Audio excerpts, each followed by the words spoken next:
In our last module, we have discussed small sample properties of U statistics. Small sample properties include unbiasedness and minimum variance.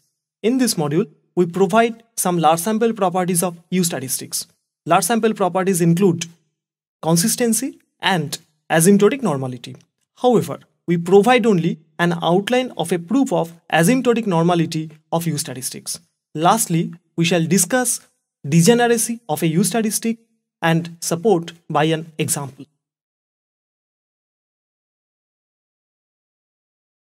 We have already discussed that the full set of order statistics are complete sufficient, and U statistic is a function of order statistics. Also, U statistic is unbiased. We also derived the exact variance of U statistic and minimum variance property of U statistic. Thus, we have considered only the small sample properties of U statistic. Now, we shall discuss the behavior of U statistic when sample size becomes large.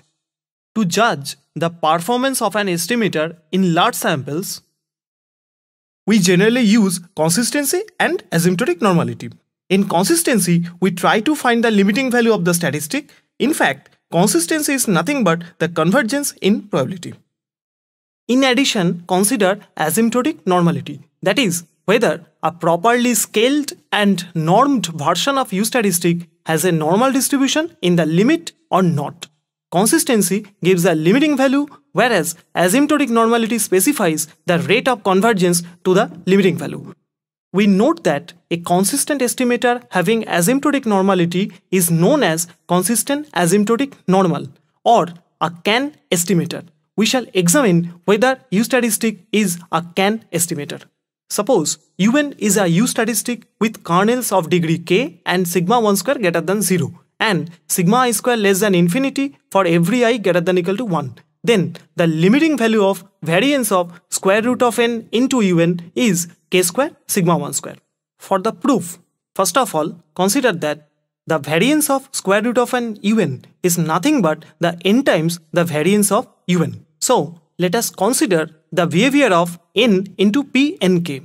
Now, by definition, for any a, n minus k choose k minus a can be expressed as product of n minus k minus j for j varying between 0 and k minus a minus 1. Now, we look at the right hand side of the expression of n minus k choose k minus a divided by n choose k. For any a n times, n minus k choose k minus a divided by n choose k equal to k factorial by k minus a factorial into n minus k up to n minus 2k plus a plus 1 divided by n into n minus 1 up to n minus k plus 1. Now, the numerator is the product of k minus a plus 1 terms, while the denominator involves k terms, each term being linear in n. Assume a greater than 1. Then the right hand side converges to 0, but for a equal to 1, the right hand side converges to k factorial by k minus 1 factorial, that is k. Thus, n multiplied by the product of k choose a and n minus k choose k minus a whole thing divided by n choose k goes to 0 as n tends to infinity whenever a greater than 1, and for a equal to 1, the same thing converges to k into k choose a as n tends to infinity. Thus, n into p n k m tends to 0 for m greater than 1 and tends to k square for m equal to 1. Note that we have assumed that sigma I square are finite for every I. Then all the terms in the expression of n into variance of un goes to 0 as n tends to infinity, except the first term. The first term approaches k square sigma 1 square. Thus, as n tends to infinity, n into variance of un converges to k square sigma 1 square, where k is fixed. Hence, we reach the desired result. However, our original objective was to prove consistency of U statistic. Recall that two sufficient conditions of consistency is that expectation converges to a finite quantity and variance goes to 0 as sample size increases. Thus, we need to check whether expected value of un approaches a finite quantity and variance of un tends to 0. Now, by definition, un is unbiased for theta f. Thus, the first condition is automatically satisfied. Now, come to the variance condition. Note that we have in our hand the result that variance of square root of n multiplied by un tends to 0. Now, variance of un can be expressed as variance of square root of n into un divided by n. Then, by the already discussed result, n times variance of un tends to k square sigma 1 square. And it is well known that 1 by n also tends to 0. Thus, variance of un is a product of two converging sequences, one converging to a finite quantity and the other to 0. Hence, the product, that is variance of un, also converges to 0 as n tends to infinity. Thus, U satisfies all the conditions required for consistency. Therefore, U statistic is consistent. Next, come to the asymptotic normality of U statistic. If sigma 1 square greater than 0, then as n tends to infinity, the limiting distribution of square root of n un minus theta is a normal with mean 0 and variance k square sigma 1 square. The relevance of sigma 1 square greater than 0 is that it is the least among sigma 1 square up to sigma k square, and hence sigma 1 square greater than 0 ensures that the other sigma I square are also non-zero. First of all, we start with the consequence of sigma 1 square equal to 0. If sigma 1 square equal to 0, we have un equal to theta f with probability 1. The convergence to a normal variable does not hold in this case. However, if sigma 1 square equal to 0, together with a positive sigma 2 square, the convergence to a normal variable does not hold. In fact, in such a case, a change in norming factor ensures the asymptotic distribution to be non-degenerate. For a proof, we refer the interested reader to the book by Scharfling of 1980. Thus, for simplicity, we always assume that sigma 1 square is strictly positive. First of all, we note that un is not a sum of IID random variables, so that the large sample distribution cannot be obtained by a straightforward application of the central limit theorem. Now, consider the representation. Square root of n un minus theta f equal to k by root n summation I from 1 to n phi 1 xi minus theta plus epsilon n. Therefore, epsilon n is the difference of square root of n un minus theta f and k by root n summation I from 1 to n phi 1 xi minus theta. Now, phi 1 xi are IID random variables, each with mean theta and variance sigma 1 square. Then, by Lindeberg-Levy central limit theorem, 1 by square root of n summation I from 1 to n phi 1 xi minus theta converges to a normal distribution with mean 0 and variance sigma 1 square. Therefore, k times 1 by root n summation I from 1 to n phi 1 xi minus theta converges to a normal distribution with mean 0 but variance k square sigma 1 square. Then the proof will follow if we can establish that epsilon n converges to 0 in probability as n tends to infinity. Thus, all we need to show is that expected value of epsilon n tends to 0 and variance of epsilon n tends to 0. But expected value of epsilon n is exactly 0 and expected value of epsilon n square is nothing but variance of square root of n un minus theta plus variance of k by square root of n summation I from 1 to n phi 1 xi minus theta minus twice covariance between square root of n un minus theta and k by square root of n summation I from 1 to n phi 1 xi minus theta. Denote this equation by star. Now we examine each of the terms in the right hand side of star. From the results of consistency, the first term in the right hand side of star converges to k square sigma 1 square. Again, since phi 1 xi are IID with mean theta and variance sigma 1 square, the second term in the right hand side of star again converges to k square sigma 1 square. Thus, the result will be proved if we can show that the last term without the multiplier and sign in the right hand side of star also converges to k square sigma 1 square. Since un is the sum of phi values for possible permutations of xi1 up to xik, we get the covariance as the sum of covariances between phi xi1 up to xik and phi 1 x1 multiplied by k and divided by n choose k. Now, by definition, phi 1 x1 is nothing but the conditional expectation of phi given x1. Then, fixing x1 conditionally in expected value of phi into phi 1 gives the expression expected value of phi 1 square x1. Since expected values of phi and phi 1 are both theta, we get that the covariance is sigma 1 square. Now, there are n choose 1 into n minus 1 choose k minus 1 covariance terms with value sigma 1 square. Then, we get the desired expression, that is k square sigma 1 square for the last term in the right hand side of star. Thus, we get expected value of epsilon n square tends to 0 as n tends to infinity. Therefore, epsilon n tends to 0 in probability. Consequently, square root of n un minus theta minus k by root n summation I from 1 to n phi 1 xi minus theta converges to 0 in probability, and hence they have the same asymptotic distribution. Now, k by square root of n summation I from 1 to n phi 1 xi minus theta has an asymptotically normal distribution with mean 0 and variance k square sigma 1 square, and this completes the proof. Now, we provide some examples considering kernels of different degree. First of all, we assume kernels of degree 1. Suppose xi are IID observations from F. Now, consider estimation of mean, that is, the expected value of x1. Then, the kernel is x1 which has degree 1. The corresponding U statistic is x bar. Now, phi 1 x1 is nothing but phi x1, and hence sigma 1 square is variance of x1, which is positive.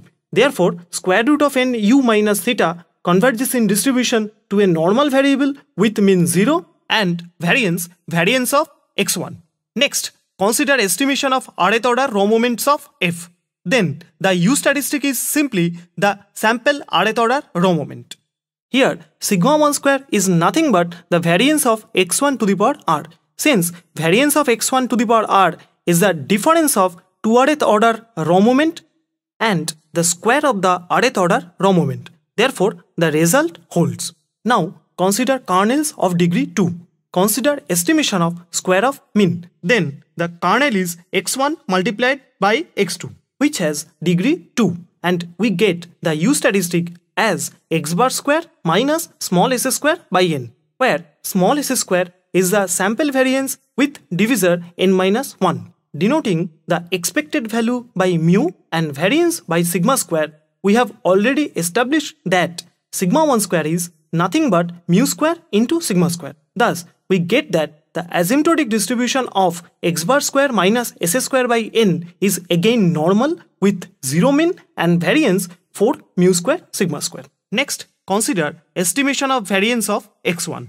It is already shown that corresponding to the symmetric kernel half into x1 minus x2 square, assume that the fourth order population moment is finite. Then sigma 1 square is nothing but the variance of phi 1 x1. Now, variance of phi 1 x1 equal to variance of x1 minus mu square by 2 equal to mu 4 minus sigma 4 by 4. While discussing the variance finding, we have used these results. So, sigma 1 square equal to mu 4 minus sigma to the power 4 by 4, we find that s square is asymptotically normal with mean sigma square and variance mu 4 minus sigma to the power 4. Since k equal to 2, that is degree of the kernel is 2, therefore the asymptotic variance is k square into sigma 1 square, that is 4 multiplied by mu 4 minus sigma to the power 4 by 4, and hence we get the asymptotic variance as mu 4 minus sigma to the power 4. Now, we shall consider an interesting fact, that is degeneracy or stationarity of a U statistic. Now, look at the asymptotic variance of x bar square minus s square by n. The asymptotic variance is mu square into sigma square. What if mu equal to 0? Does this mean that we have a normal with mean 0 and variance 0 distribution in the limit, or something else? In such a case, however, sigma 1 square equal to 0, and hence square root of n u minus theta converges to a degenerate distribution. Thus, asymptotic normality with this norming factor does not hold.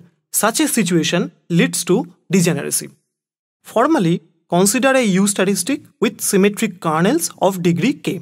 U is said to have a degeneracy of order m if sigma 1 square equal to sigma 2 square up to sigma m square equal to 0, but sigma square m plus 1 greater than 0. Since for a U statistic with kernels of degree k, sigma 1 square less than equal to sigma 2 square less than equal to up to sigma k square, sigma m square equal to 0 means all sigmas less than sigma m are 0. Thus, U is said to have a degeneracy of order m if sigma square m equal to 0 but sigma square m plus 1 greater than 0. This automatically implies that sigma 1 square up to sigma square m minus 1 are all zeros. So, the question is how to find a non-degenerate limiting distribution in such a case. We shall illustrate the situation by means of an example. Consider the limiting distribution of x bar square minus s square by n when mu equal to 0. Naturally, sigma 1 square equal to 0, but sigma 2 square equal to sigma to the power 4, which is non-zero. Thus, U has degeneracy of order 1. Actually, under the presence of degeneracy, we need to use different normalizing constant to reach non-degenerate limiting distribution. To obtain the limiting distribution under degeneracy, we start from an expression of n into un. Now, n into un can be expressed as a difference of two quantities. The first quantity is the square of square root n x bar multiplied by n minus 1. The second quantity is n by n minus 1 times summation xi square divided by small n. Now, 1 by square root of n summation xi whole square has asymptotically a normal distribution with mean 0 and variance sigma square. Therefore, the square, that is 1 by square root of n summation I from 1 to n xi whole square, has asymptotically a chi-square distribution multiplied by sigma square, and the degrees of freedom of the chi-square variable is 1. Now, consider the second term, that is n by n minus 1 into 1 by n summation I from 1 to n xi square. Now, 1 by n summation I from 1 to n xi square is the mean of IID random variables, where the variables are actually xi square. Therefore, by weak law of large number, 1 by n summation I from 1 to n xi square converges to expected value of x1 square, and n by n minus 1 as n tends to infinity tends to 1. Therefore, combining all this, we get that the first term converges in distribution to sigma square chi square 1, and the second term converges in probability to sigma square. Thus, we have NUN which has two components. The first component converges in distribution to sigma square chi square 1, and the second component converges in probability to sigma square. So one quantity converges in distribution and the other quantity converges in probability. So using Slutsky's theorem, we find that NUN converges in distribution, not in probability, to a sigma square chi square 1 minus 1 variable. Now we find that n into un divided by sigma square converges in distribution to a chi square 1 minus 1 variable, where the distribution of a chi square 1 minus 1 variable is nothing but that of w minus 1, where w has a chi square distribution with 1 degree of freedom.